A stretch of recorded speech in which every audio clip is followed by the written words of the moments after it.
Hey everybody, I'm Dicel, and this is Mining with Dicel. Hope everybody's having a super fantastic day today. This is a new video that I'm doing to kind of show off what I've been doing from a mining standpoint. Most of you know me from my car channel, but I do dabble in cryptocurrency mining. So today, brought you guys to what I call the Bitcoin room, because we have I have a whole rig down and I've got a card that's acting up. So wanted to bring you guys in and show you kind of what's going on. Okay, so we basically have about 5 tons of cooling going on in here, and we have rigs scattered throughout the room. We did get power brought in, and we did have data brought to different parts of the area. This is kind of my management station. Over here, I've got a rig with some 1060s, and that's an external water-cooled 3080. I got another 3080. Yeah, that's a hybrid. So that's a hybrid coming out to the fan, 1060, 1060, and then I've got another 1060, and then I think I have some 3060s in there. So we're running 1, 2, 3, 4, 5, 6, 7, 8, 9, 10 GPUs off this rig. This is a little kind of ghetto rig that I have here. I am using one of those risers that takes the X16 port and makes it into 4 ports. I think I have some 1060s in this one, and maybe 1060s and maybe a 3060. I'm using the regular power supply for the motherboard, for the computer. This is kind of a used computer motherboard setup with a really inexpensive power supply, and then over here I have one of the HP server power supplies running that's powering the majority of the cars. Coming over here, and I did name most of my rigs after cars. So here we have Corvette, and this is, I know, kind of an interesting setup. This is actually a crate from Home Depot that I repurposed. New main board with a Celeron CPU, 8 gig of RAM.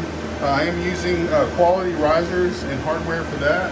I think this one is a 4 GPU setup. Again, you see the server power supply there with the breakout board in the back. That is from Parallel Miner.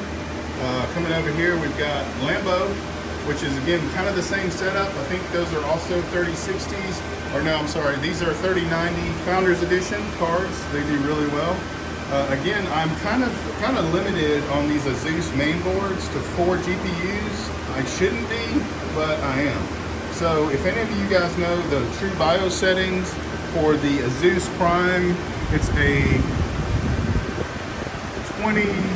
2390p main board. If you can help me get past that 4 GPU limit, please comment or send me some information on how to get past that 4, because I'm physically tied to 4 cards on each of these, and I would like to add more. Similar situation up here. This is Mustang. You see all my switch, my camera on the board. I know some of that cabling is bad. We'll get it cleaned up sooner than later. Here's another rig down here. These are all 3060 Ti's. Same setup, same 4 limitation, and the Parallel Miner HP power supply. Actually, for the main board and some of the ancillary devices, I'm using the Sega Tap. I think it's an 850 watt power supply. They're really inexpensive, and so far they've held up really well. Another one down here, 3060 Ti, I think across the board on that one. Again, same setup. Actually, that's one of my ghetto boards and my ghetto power supplies down there. And that's really this side of the room. Now over here, I've got a little different stuff going on here. I saw the videos on the Rebtech boards, and I was really impressed with them. I had to order them from Transylvania. I had to set up a wire transfer to Transylvania. That was really kind of crazy, but it worked out, and I'm really impressed with the boards. You can actually run up to 8 GPUs off the back of these. You don't need risers because you plug them directly into the back of the card. They come with 8 gig of RAM, the processor, and just about everything you need. I went ahead and I'm using Hive OS on this box with a USB drive And these are a mixture of AMD cards that I've actually bought a couple years ago. So I got these at a really good price. I got these for about $150 a piece for the RX 580s and 590s. And then in the mix here, I also have some 5700s and some 5700 XTs, which I only paid $400 a piece for back in the day. But they all are running. They run real well. Like I said, we have about 5 tons of cooling in this room, and it's set on 69 degrees. And as you can see, I have at one time spiked up to 89 and 89.2 Fahrenheit, but we're at 75.4 Fahrenheit right now, with only a 32% relative humidity, which is really good. A lot better than I had in my garage at home. Coming back over here, I've got actually a NVIDIA setup down here. Again, this NVIDIA setup is still running on Hive OS. So, got a NVIDIA setup. This is a full AMD setup over here. I've got AMD cards here. These are all Sapphire cards. These actually are doing really well. And then up here, I've got a GTX 1070 Ti, and I believe 2 3060 Ti's running there. And as you can see, I'm running that riser card. These riser cards do work. They work really, really well. I've just been really impressed with them. And early on, I did invest in a bunch of high-end PSUs for gaming PCs and whatnot. I've since got away from those and gone to the server power supplies like what's listed here. I mean, these things they're just a great value.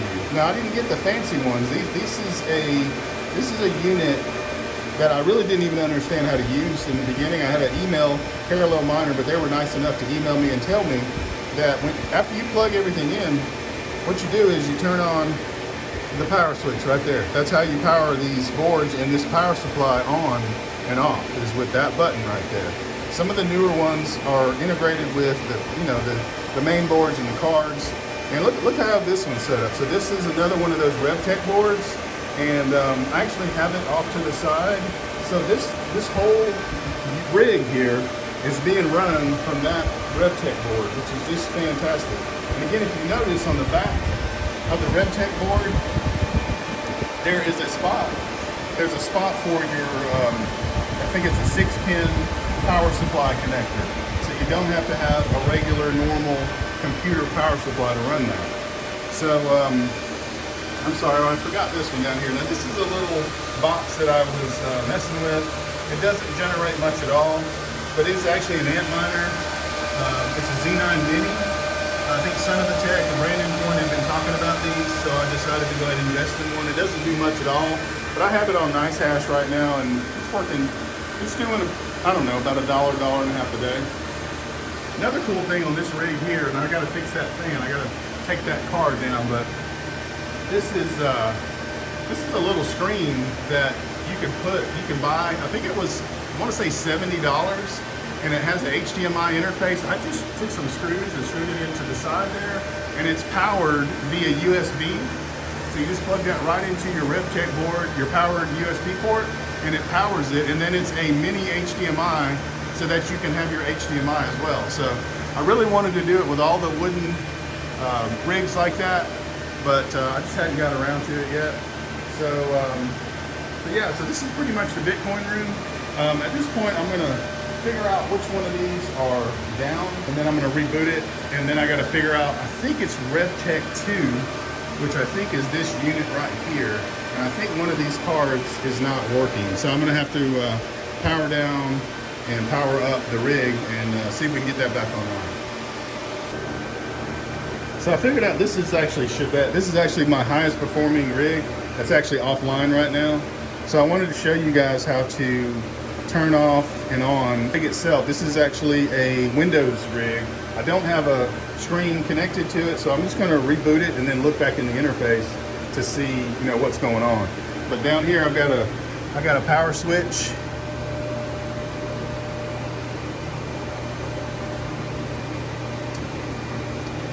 Make sure that's off, and make sure that doesn't come back on, and the CPU fan is not spinning. And then you come over to here and you just basically press these buttons right here. So this button right here, so So that's going to turn those cards off, and I've got a second one over here. Hit that button and just let that go off. And what we're going to do is we're just going to let that cool down for a minute. And what I do is I power, and this is again per parallel miner, is I power up the cards first. So I power up the big power supplies, the big HP server power supplies first, get my cards running, and then after everything's done there, which only takes 15-20 seconds, power up the machine, and then I remote it. So we're going to do that now. So we're going to power up this. Now those brought on those cards. We're going to power up this one over here, which brought the rest of the cards on. So now we should have spin, spin, spin, spin. We should have spin all the way down here. And just give it a little minute to, to come up all the way. And then as soon as that is done, we will go ahead and turn our power on our PC to let our OS boot up. And then what we'll do is we'll get in the interface. Hopefully it comes up on its own. If it doesn't, then I'll have to put a monitor on it and figure out, what to do from there. So you'll also see that I'm running another one of those inexpensive power supplies here. This one's actually a 750. And the rack here that I have is not actually made to hold this many GPUs, but I'm asking it to do it anyway. So also these are parallel miner risers right here. High quality stuff, really good. And another thing I really like are these Y cables. So this allows you to take two either 4-pin or 6-pin, I can't remember, 6-pin or 8-pin connectors and go into a single connector, which then runs into your breakout board for your HP power supply. So it seems to work really, really well. Okay guys, so what I figured out is the drive was bad on the rig. So I actually bumped it over to a USB on Hive OS right now, and it's actually back mining. I'm still gonna have to work on it in the future, but it is actually up and working. So I'm happy about that, and we're back up and running. So I hope you guys, you can hear it back there. Fans are spinning up, that's good, that means it's working. That's awesome. So I hope you guys enjoyed the little tour of what I'm doing with Bitcoin and mining with Dicel. I think I'm going to see how we do with these videos and do some more how-tos and whatnot. But thanks so much for watching, and please subscribe and like, and leave me just information about what you're doing, or maybe some pictures about with your rig. Let me know what you guys think about the EIP 1559 and the end of mining ETH, or at least the reduction, 15 to 20% reduction of payout to miners for mining ETH. You're going to Ravencoin, you're going to a different coin. Let me know what you're doing. Anyway, thanks so much for watching, and we'll see you guys on the next one.